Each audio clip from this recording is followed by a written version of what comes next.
सर्वांना सादर दंडोत प्रणाम। धर्मगप्पा विथ धनंजय या यूट्यूब चॅनलवरती सर्वांचं मनपूर्वक सहर्ष स्वागत आहे।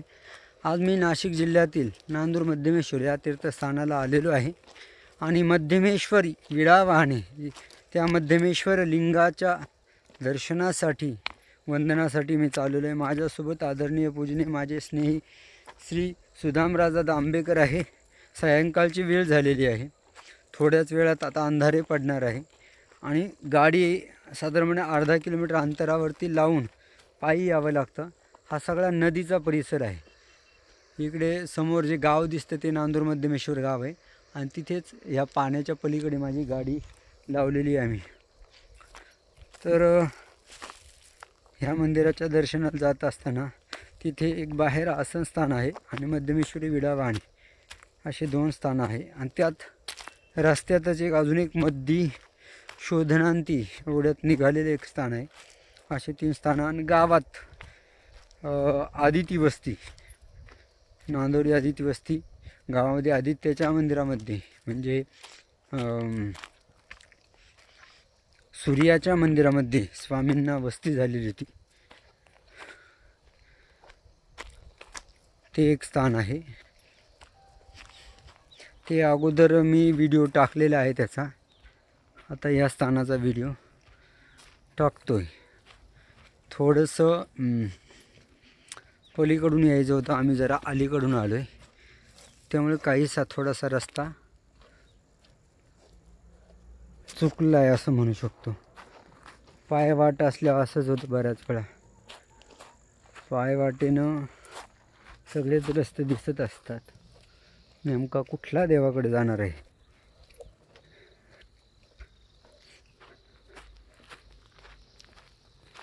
वेळ सायंकाळची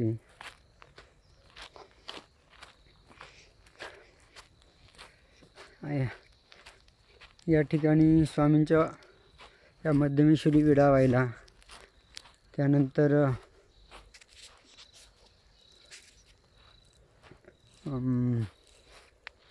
इथे स्वामींनी नाथोबांचे पिते पुरुषोत्तम म्हणजे नाथोबांचे वडील पुरुषोत्तम ते भूतयोनीला गेले होते।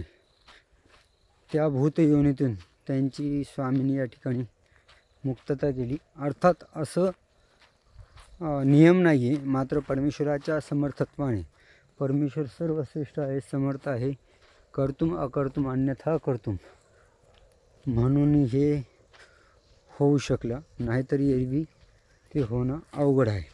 मात्र स्वामींनी या ठिकाणी त्यांच्या पित्याची ग्रहनिवृत्ती केली, त्यांना ग्रहत्वातून मुक्त केलं। त्यानंतर स्वामी इथे जळक्रीडा करत होते, म्हणजे पाण्यात पोहत होते भक्तांसोबत। आपण काय पाण्यात बुडून एकमेकाला धरणे वगैरे ज्याला म्हणतात, तो खेळ स्वामी या ठिकाणी खेळत होते। कुठून रस्ता आहे मला काय माहिती, तुम्ही जाणले।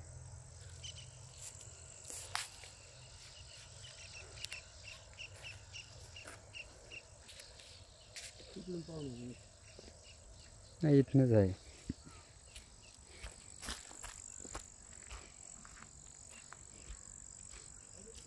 बघतो ना,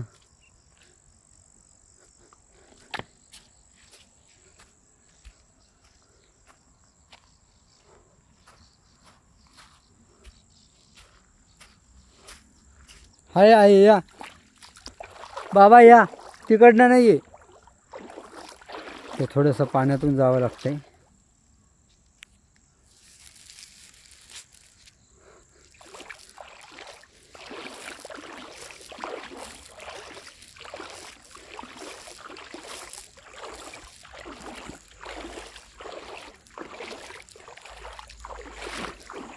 माझं की गिंबल आणलेलं होतं, पण ते गिंबल राहिलं गाडीतच।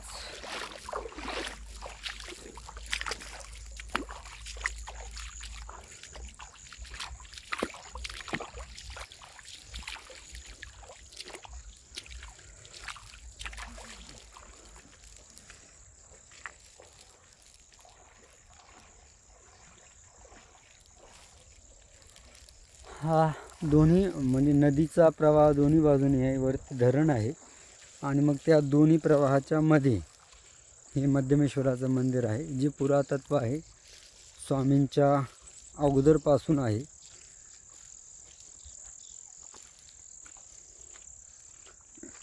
म्हणजे आपण असंही म्हणू शकतो 1002 वर्षाचं हे मंदिर आहे.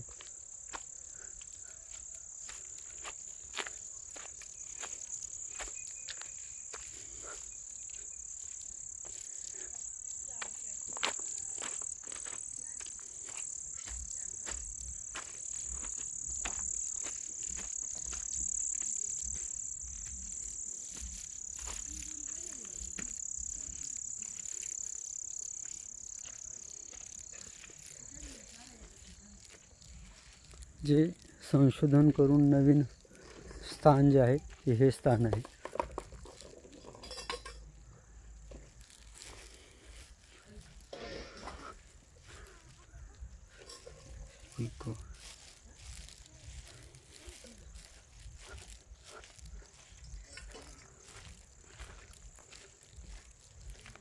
हे मला त्या स्थानाबद्दल जास्त माहिती नाही, कल्पना नाही आहे नेमकी काय लीळा आहे. फक्त काहीतरी मागे काम सुरू होतं एवढंच माहिती,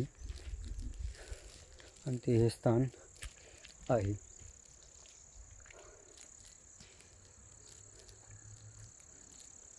आम्ही पहिले तिकडने विडा उसर करून येऊ आणि नंतर इथं दर्शन घेऊ, विडा उसर घेऊ. कदाचित तिकडचं मंदिर बंद झालं होतं का काय याबद्दल मला काही कल्पना नाही. इथले माझे स्नेही जे आहे अक्षयदादा कपाटे, त्याचप्रमाणे श्री प्रदीपदादा कपाटे, त्यापैकी ते बाहेर गावी आहे, त्यामुळे ते सोबत येऊ शकलेले नाही. दादा मंदिर बंद असतं का नाही ना? मंदिर बंद नसतं ना? बरं, मंदिर खुलं आहे. मला भीती वाटत होती मंदिर बंद आहे की काय, पण देवाच्या कृपेनं तसं काही नाही आहे.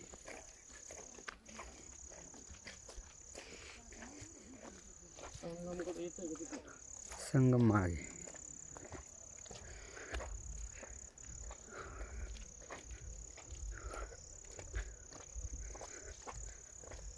दोन्ही नद्यांचा संगम किंवा दोन्ही नद्यांच्या किंवा नदीच्या मध्यभागी म्हणून मध्यमेश्वर म्हणत असावेत.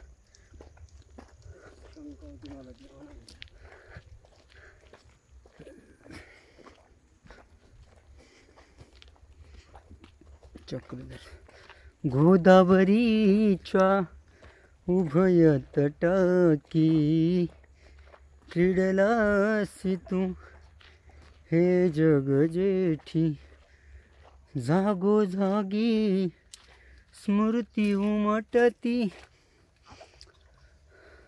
लीळा त्या. ही आहे गंगाधाम, श्री गंगा मध्यमेश्वर मंदिर, नांदूर मध्यमेश्वर. हा मंदिराचा परिसर आहे.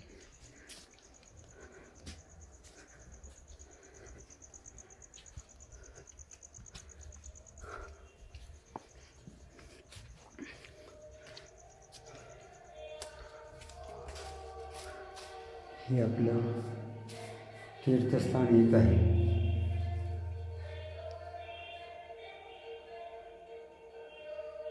असं म्हणतात की इथे स्वामींना आसनच सर्व रिक्त डावे आता आसन म्हणून इथे आहे. आणि मध्यमेश्वरी विडा वाहन हे आहे मध्यमेश्वराचं लिंग. म्हणजे स्वामींनी या विडा मंदिराला विडा अर्पण केला आणि त्यानंतर स्वामी आसनच झाले.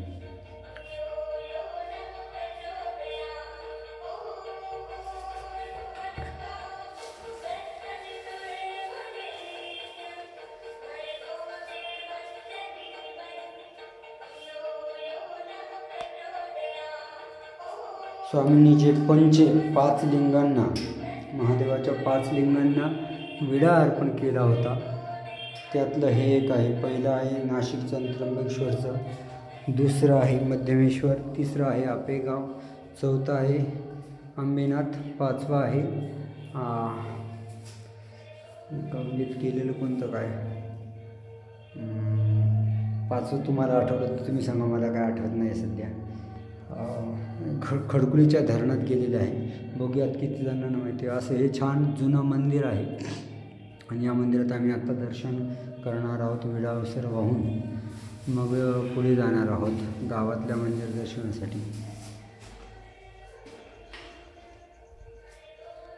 पुढच्या स्थान दर्शनाला भेटूया. तोपर्यंत सर्वांना दंडवत प्रणाम.